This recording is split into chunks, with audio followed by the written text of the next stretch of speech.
بسم اللہ الرحمن الرحیم۔ السلام علیکم ورحمۃ اللہ وبرکاتہ۔ موجودہ معاشی حالات میں ہر کوئی پریشان ہے، اور جب کوئی شخص قرض ادا نہ کرے یا قرض کی ادائیگی میں تاخیر ہو جائے تو اس کی پریشانی اور بھی زیادہ ہو جاتی ہیں۔ حضرت ابو ہریرہ رضی اللہ تعالیٰ عنہ سے روایت ہے کہ رسول اللہ صلی اللہ علیہ وآلہ وسلم نے ارشاد فرمایا، جو شخص کسی مجبوری کی وجہ سے لوگوں سے قرض لے اور اسے ادا کرنے کا ارادہ رکھے تو اللہ سبحانہ و تعالی اس کے قرض کی ادائیگی کا بندوبست فرما دیتے ہیں، اور جو شخص اس نیت سے قرض لے کے اسے ادا نہیں کرے گا تو حق سبحانہ و تقدس اس کے مال کو ضائع فرما دیتے ہیں۔ جب کوئی قرض دار اپنے قرض کی ادائیگی کی نیت سے کوشش کرے اور اللہ رب العزت سے دعائیں مانگے، یقیناً اللہ رب العزت اس کی قرض کی ادائیگی میں آسانی فرما دیتے ہیں۔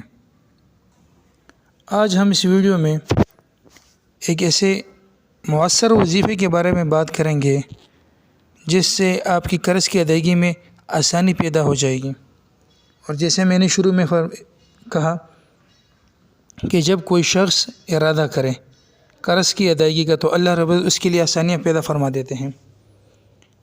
اگر کوئی شخص مقروض ہو گیا ہو اور قرض اتارنا مشکل ہو گیا ہو تو اسے چاہیے کہ ہر روز بعد نماز فجر اول و آخر 3 مرتبہ درود ابراہیمی پڑھیں، یا جو درود یاد ہو اور وہ پڑھیں، اور درمیان میں سورۃ النصر 41 مرتبہ پڑھ کر دعا کریں۔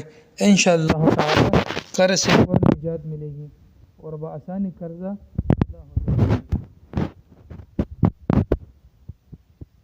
اگر کوئی شخص مقروض ہو اور قرض اتارنا مشکل ہو گیا ہو تو اسے چاہیے کہ ہر روز نماز فجر کے بعد 3 مرتبہ اول و آخر درود ابراہیمی یا جو بھی درود یاد ہو، اور درمیان میں 41 مرتبہ سورۃ النصر پڑھے تو انشاءاللہ اس سے اس کے قرض کی ادائیگی آسان ہو جائے گی۔ السلام۔